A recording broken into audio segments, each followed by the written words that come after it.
निकला, कहीं कहीं पर बूथों पर 0-0 वोट निकले। मैं यहाँ तक कह रहा हूँ कि जब हाल में पिछले विधानसभा चुनाव हुए तो हमने देखा सिविगंज के अंदर भी एक ईवीएम की पूरी भरी हुई गाड़ी पकड़ी गई। तो इसका मतलब ये सीधी सीधी सी बात है कि लोकतंत्र को खत्म करने का हर संभव प्रयास चल रहा है।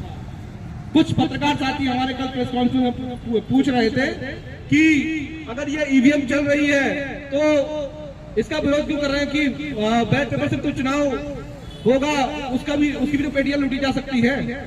वो चोरी तो कम से कम दिखाई पड़ रही है, उसका आप विरोध तो कर सकते हैं जमीन पर उतर के, उसके ऊपर कार्रवाई तो हो सकती है। पर क्या हम जानते हैं कि ईवीएम के अंदर जो चोरी की जा रही है कितनी मात्रा में की जा रही है, कितने वोटों की जा रही है? आप हम में से कोई इस चीज को नहीं बता सकता, क्योंकि हर एक ईवीएम मशीन के अंदर वो चोरी फीड कर दी गई है। जब रिजल्ट होता है तो वो आप देखते हैं कि कई सीटों पे 100, 150, 200, 1000 वोटों का अंतर होता है। क्या आपको लगता है कि कई सैकड़ों सीटों पर इस तरह की मैंने देखा है कि कम से कम 50 से 100 सीटों के बीच में ये अंतर होता है? क्या इतनी सीटों पे 100, 150 वोट या 1000 वोटों तक का अंतर होगा? अगर जहां की जनता जितानी होगी, अगर किसी व्यक्ति को जिताता है, जनता जिताएगी, तो वहां 100, 200 वोटों का अंतर नहीं, कई 1000 वोटों का अंतर होता है मेरे साथी, विधानसभा चुनाव में भी और लोकसभा चुनाव में भी। तो साथियों, इस समय हमें सबको एक मंच पर आकर इस मशीन का विरोध करके इसको बैन करने की आवश्यकता है। अगर हम आज भी चुप बैठे रहे, अगर हमारे लोग आज भी चुप बैठे रहे, तो वो दिन दूर नहीं जिस दिन ये चुनाव, ये कानून भी सरकार ले आएगी कि अब इस लोकतंत्र में चुनाव करने की आवश्यकता नहीं है। एक ही प्रधानमंत्री होंगे, वो सैकड़ों साल तक, जैसे चाइना में हो रहा है, जैसे रशिया में हो रहा है। आप देख सकते हैं लोकतंत्र की बिल्कुल हत्या वहां पर हो चुकी, लोकतंत्र तो वहां पर ही नहीं। वहां पर लगातार कह दिया कि इतने सालों तक ये फला राष्ट्रपति रहेगा, इतने सालों तक फला राष्ट्रपति रहेगा। वो दिन दूर भी नहीं जिस दिन देश के अंदर मोदी साहब या उनकी आने वाला कोई भी उत्तराधिकारी होगा, वो ये कह देगा इस देश के अंदर राष्ट्रपति की आवश्यकता भी नहीं है, इस देश के अंदर चुनाव आयोग की भी आवश्यकता नहीं है, और इस देश के अंदर किसी हो सकता है न्यायपालिका की जरूरत भी ना पड़े। आप देख सकते हैं कि कांग्रेस के समय में सिर्फ सीबीआई को तोता कहा जाता था, आज तो ईडी भी तोता कहला रही है, आज तो चुनाव आयोग भी तोता हो चुका है। हर वो संगठन जिस देश में तो लोक संविधान के तहत उसे निष्पक्ष शक्तियां मिली हुई है, स्वतंत्र शक्तियां मिली, स्वतंत्र बॉडी के रूप में आज मौजूद है, उसके बावजूद भी आज वो सरकार की तोता के रूप में मशहूर होती चली जा रही है।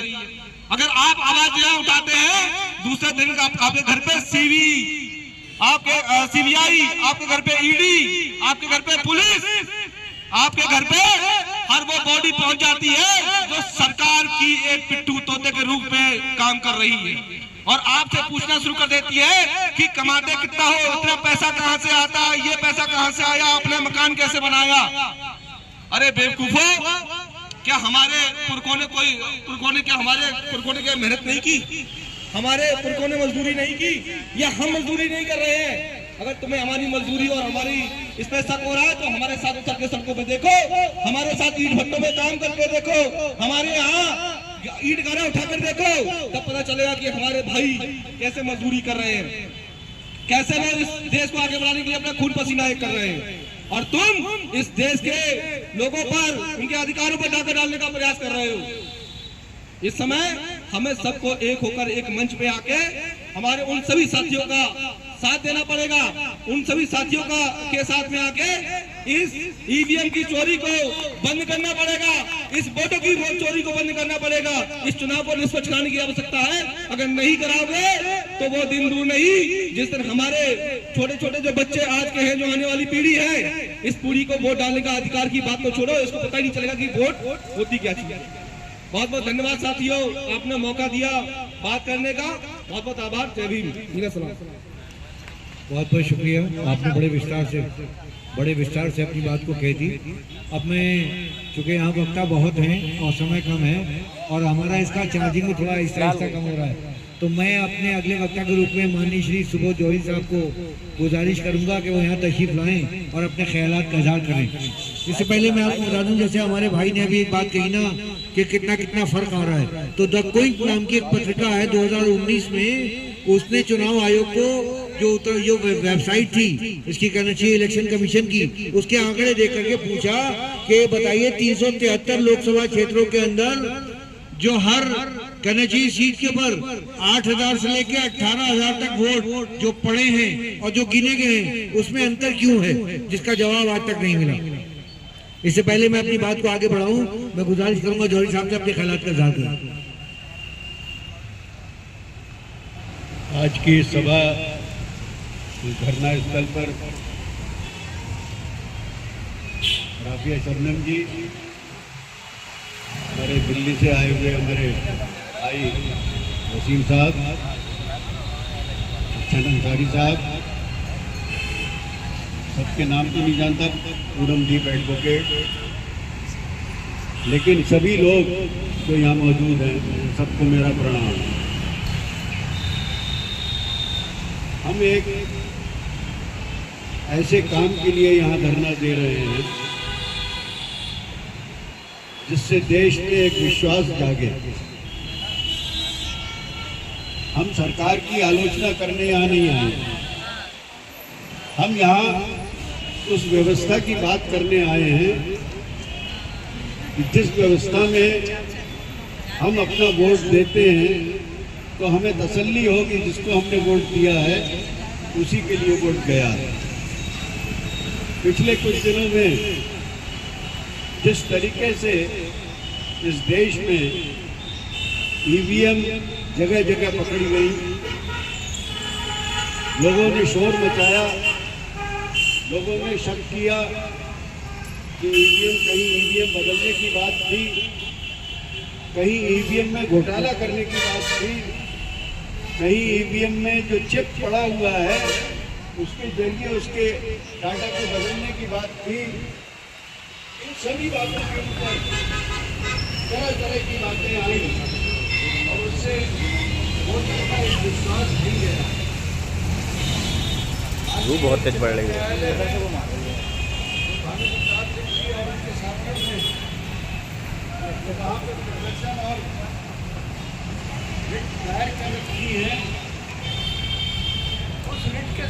कहाँ जा रहे हैं?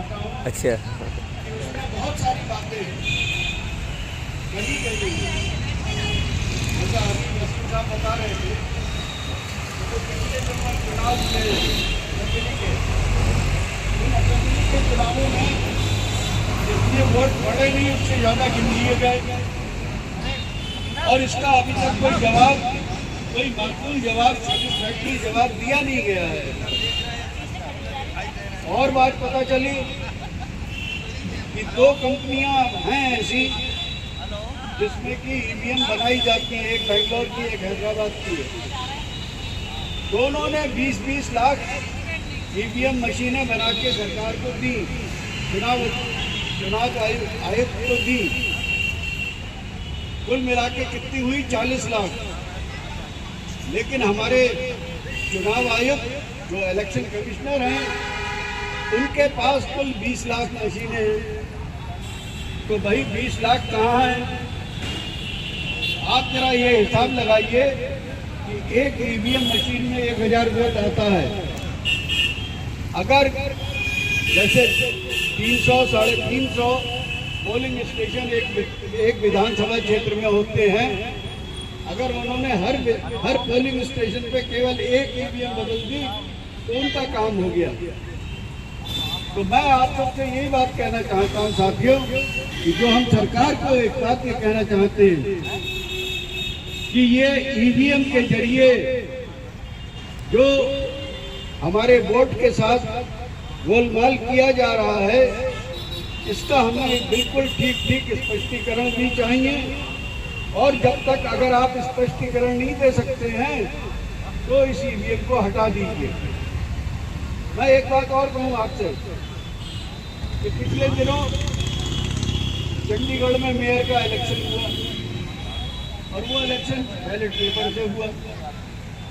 और बैलेट पेपर के इलेक्शन में आप सबने देखा, टीवी पे खूब दिखाई गई ये बात कि उस चुनाव अधिकारी ने, जो बीजेपी का एक